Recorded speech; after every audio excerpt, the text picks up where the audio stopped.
Welcome, Agent. If you don't have a plan, just think on your feet.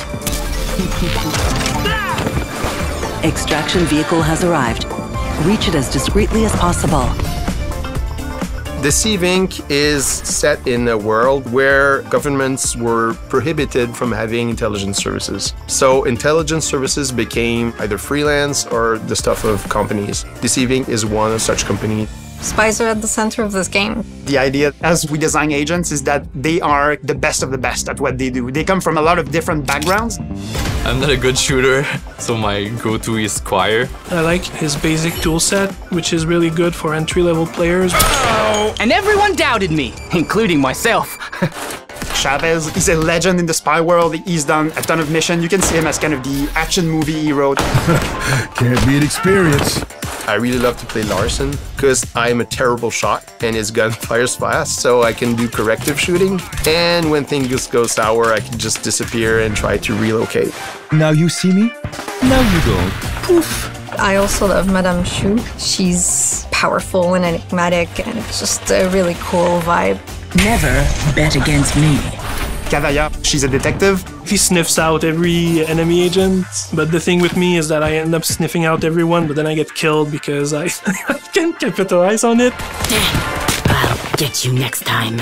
And then you have the NPCs, which are the people that you'll see the most. NPCs are what makes the game work. Without the NPCs, you couldn't hide in plain sight. You're always trying to blend in a crowd. And I think that's the fun part. You can disguise yourself as anyone. Does the NPC make me think he might be a player? Does that NPC fool me enough to think that it's not a player? It's really fun to do.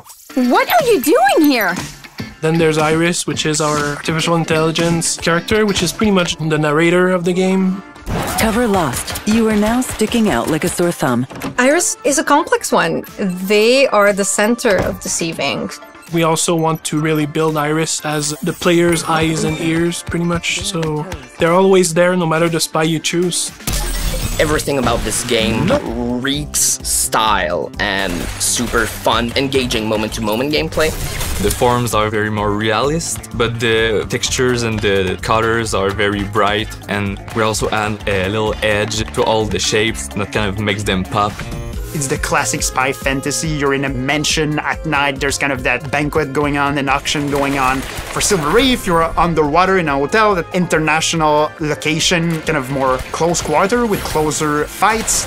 Each of the maps has its own villain, and they all have very specific stories and reasoning and motives. Stop right there, criminal scum!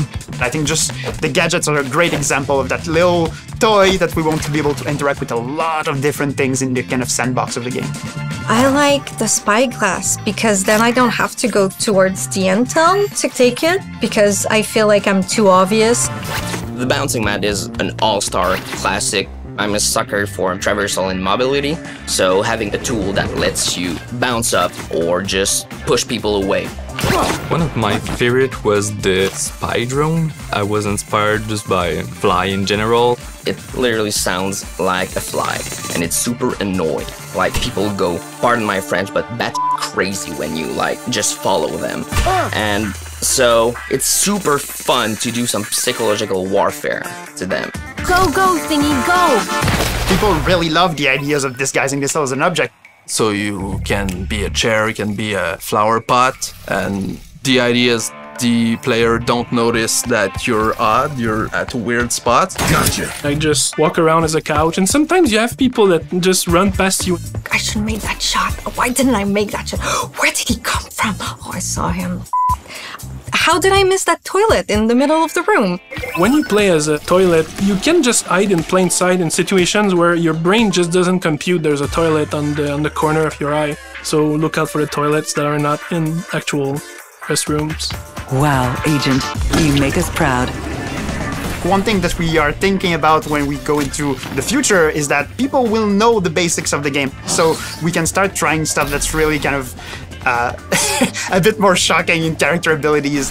So there's definitely going to be downloadable content. It's always evolving, like there's a lot of pitches when it comes to new spies. Every spy comes with their weapons and abilities. So that's our way to jazz gameplay. We want players that really want to invest in the game and make it their main multiplayer game or spend a lot of time in it, to be able to have a lot of skill ceilings that they can raise constantly.